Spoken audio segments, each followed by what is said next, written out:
Hello, welcome back to Jordan's Books. I'm your host, Jordan. Today we are going to continue reading Harry Potter and the Sorcerer's Stone.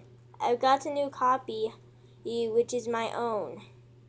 The page we are starting on is page 131, and we'll be starting in chapter 8, The Potions Master.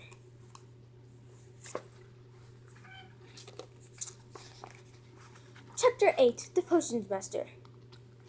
There, look. Where? Next to a tall kid with the red hair. Wearing the glasses? Did you see his face? Did you see his scar? Whispers followed Harry from the moment he left his dormitory the next day. People lining up outside classrooms stood up on tiptoe to get a good look at him, or doubled back to pass him in the corridors again, staring.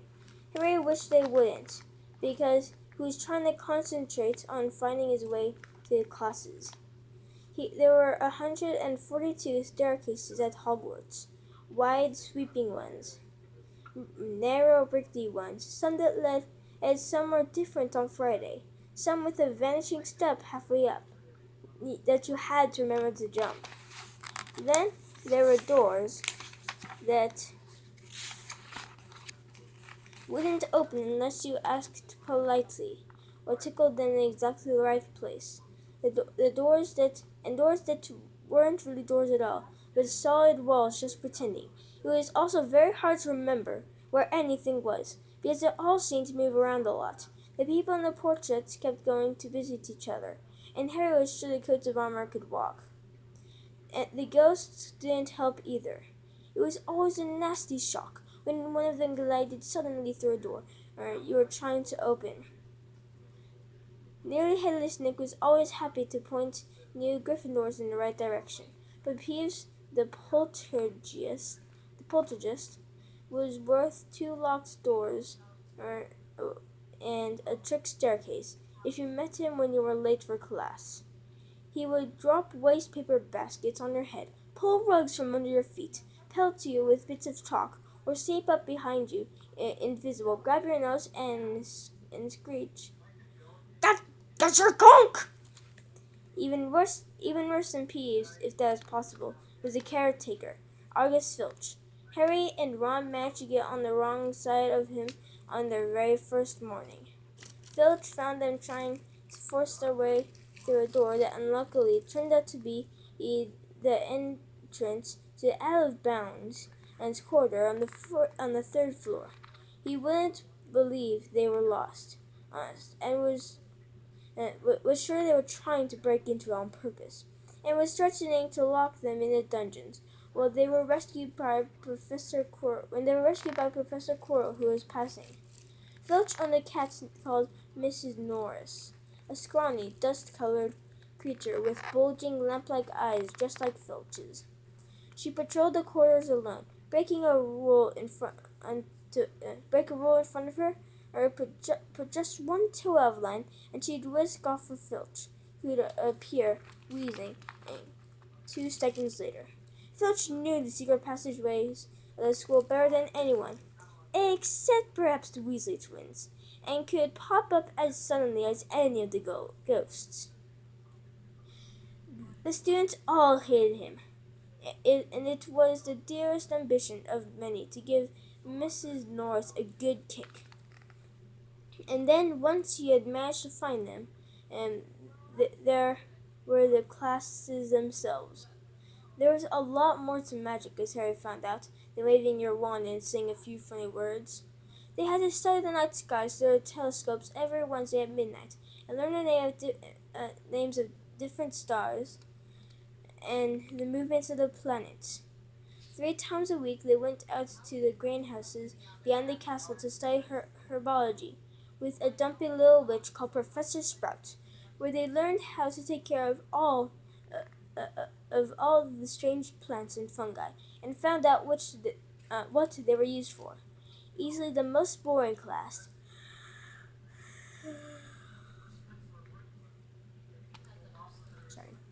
was History of Magic, which was the only one taught by a ghost. Professor Binns had been a very old had been very old indeed when he had fallen on asleep in front of the staff room fire and got up got up next morning to teach, leaving his body behind him. Binns droned on while he scribbled down names and dates, and got the America the Evil and Uruk the Oddball mixed up. Professor Flitwick, the charms teacher, was a tiny little wizard who had to stand on a pile of books to see over his desk. At the start of the first class, he took the roll call, and when he reached Harry's name, he gave an excited squeak and toppled out of sight. Professor McGonagall was again different. Harry had never been quite right to think she wasn't a teacher to cross. Had been quite right to think she wasn't a teacher to cross. Strict and clever. She gave them a talking to the moment, and she gave them a talking to the moment they sat down in her first class. Transfiguration is some of the most complex and dangerous magic you will learn at Hogwarts, she said. Anyone messing around in my class will leave and not come back. You have been warned.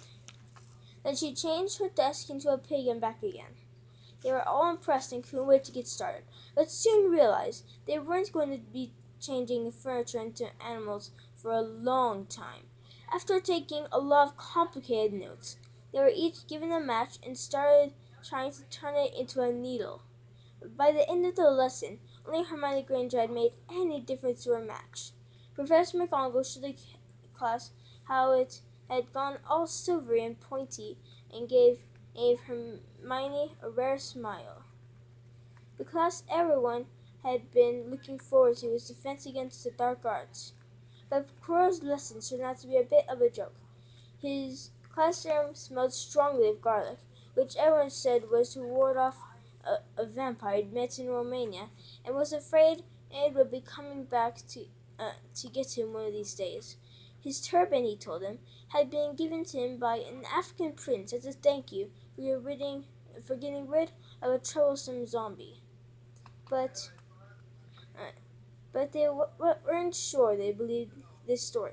For one thing, when Seamus Finnegan asked eagerly to hear how Quirrell had fought off the zombie, Quirrell went pink and started talking about the weather. For another, they had noticed a funny smell.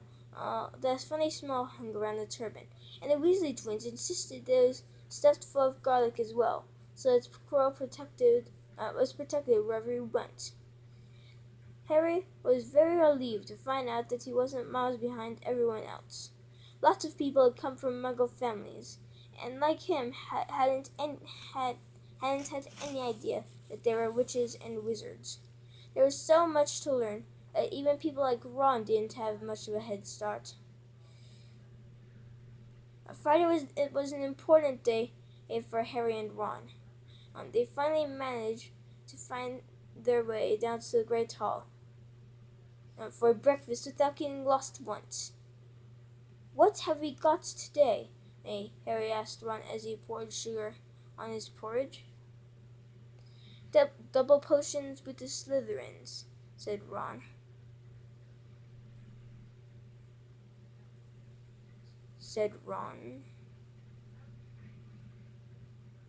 Snape's head of Slytherin House. They said he always favors them. We'll be able to see if it's true. Wish McGonagall favored us, said Harry. Professor McGonagall is head of Gryffindor House. But it hadn't stopped her from giving them a huge pile of homework the day before. Just then the mail arrived. Harry had gotten used to this by now, but it had given him a bit of a shock on the first morning, when about 100 owls had suddenly streamed into the great hall during breakfast, circling the tables until he saw their owners and dropping letters and packages onto their laps. Hedwig hadn't brought Harry anything so far. She sometimes flew in to nibble his ear and have a bit of toast before going off to sleep in the owlery with the other school owls. This morning, however, she fluttered down between the marmalade and the sugar bowl and dropped a note onto Harry's plate. Harry tore it open at once. It said in a very untidy scrawl, "Dear Harry, I know you get Friday afternoons off, so would you like to come and have a cup of tea with me around 3?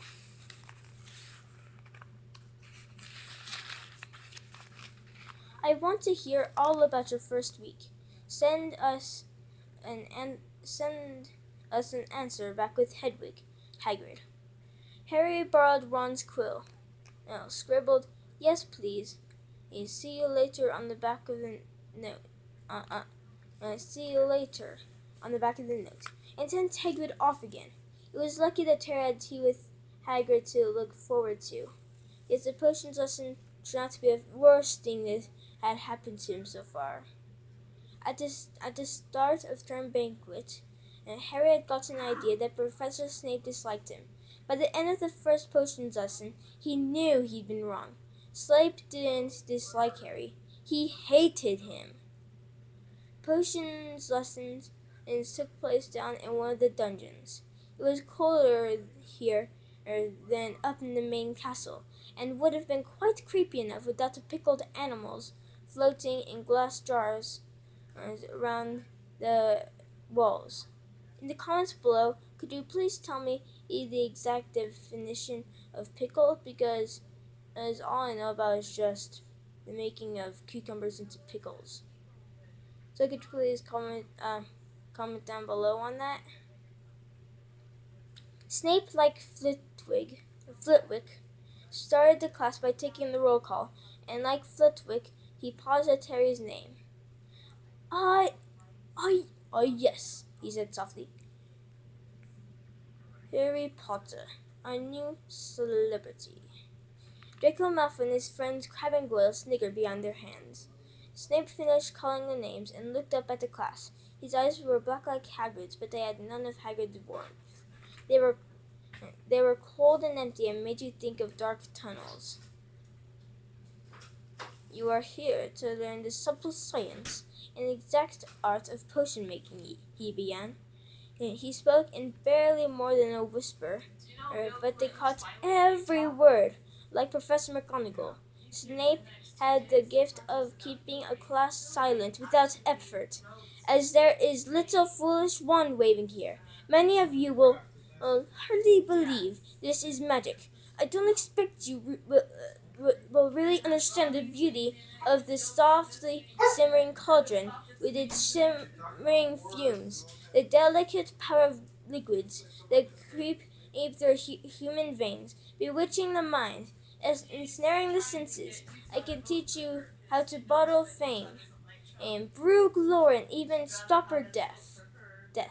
If you aren't as big a bunch of dunderheads as I usually have to teach." More silence followed this little speech. Harry and Ron exchanged looks with raised eyebrows. Hermione Granger was on the edge of her seat and looking desperate to start proving that she wasn't a dunderhead. "Potter," said Snape suddenly, "what would I get if I added powdered root with an with of asphodel to an infusion of wormwood?" "Powdered root of what to an infusion of what?" Harry glanced at Ron, who looked as stumped as he was. Hermione's hand had shot into the air. I don't know, sir," said Harry. Snape's lips curled into a sneer. "Tut, tut. Fame clearly isn't everything." Excuse me, sorry. He ignored Hermione's hand. "Let's try again, Potter. Where would you look if I told you to find me a bezoar?" Hermione stretched her hand as high into the air as it would go without her leaving her seat. But Harry didn't have the faintest idea what a bezoar was. He tried not to look at Malfoy Crab and Goyle, who were shaking with laughter. I don't know, sir.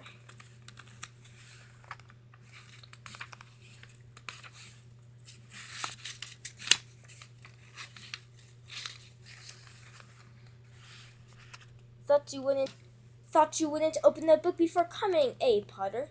Harry forced himself to keep looking straight into those cold eyes. He had looked through his books at the Dursleys, but did Snape expect him to remember everything in 1,000 magical herbs and fungi? Snape was still ignoring Hermione's quivering hand. What is the difference, Potter, between Monkshot and Wolfsbane? At this, Hermione stood up, her hand stretching toward the dungeon ceiling. I don't know, said Harry quietly. I think Hermione does, though. Why don't you try her? A few people laughed. Harry caught Seamus's eye, and Seamus winked. Snape, however, was not pleased. Sit down, he snapped at Hermione. For your information, Potter, asphodel and wormwood make a sleeping potion so powerful it is known as the draught of living death. A bezoar is a stone taken from the stomach of a goat and will save you from most poisons. As for monkshood and wolfsbane, they are the same plant, which also goes by the name of aconite.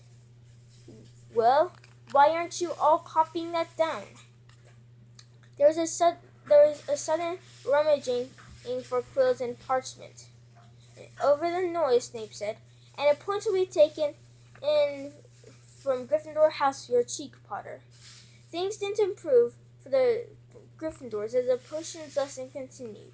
Snape put them all into pairs and set at them to mixing up a simple potion to cure boils. He swept around in his long black cloak, not coats. Ugh. Disgusting. It has caffeine in it. I've never tried before, but I know it has caffeine in it, so most likely it's disgusting. He swept around in his long black cloak, watching them weigh dried nettles and crushed snake fangs, criticizing almost everyone except Malfoy, whom he seemed to like. He was just telling everyone to look at the perfect way Malfoy had stewed his torn legs when clouds of acid green smoke and a loud hissing filled the dungeon.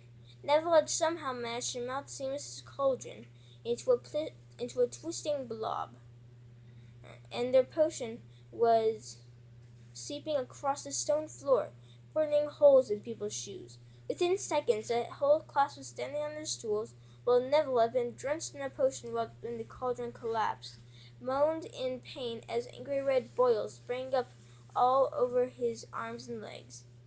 Idiot boy!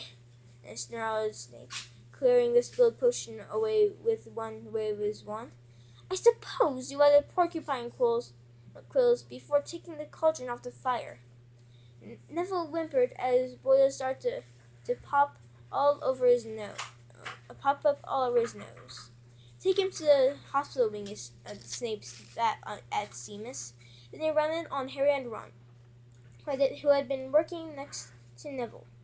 You, Potter, why didn't you tell him not to add the quills? Thought he'd make you look good if he got wrong, did you? That's another point you've lost for Gryffindor. And that is so unfair! That doesn't say that in the book.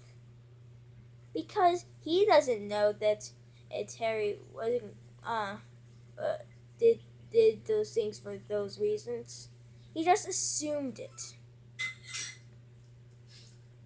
I think a lot of you watching this are not really liking Snape very much. This was so unfair that Harry opened his mouth to argue, but Ron kicked him behind their cauldron. Don't push it. Don't push it, he muttered. I've heard Snape can turn very nasty. As they climbed the steps out of the dungeon an hour later, Harry's mind was racing and his spirits were low. He'd lost 2 points for Gryffindor in his very first week, Why did Snape hate him so much? Excuse me, sorry.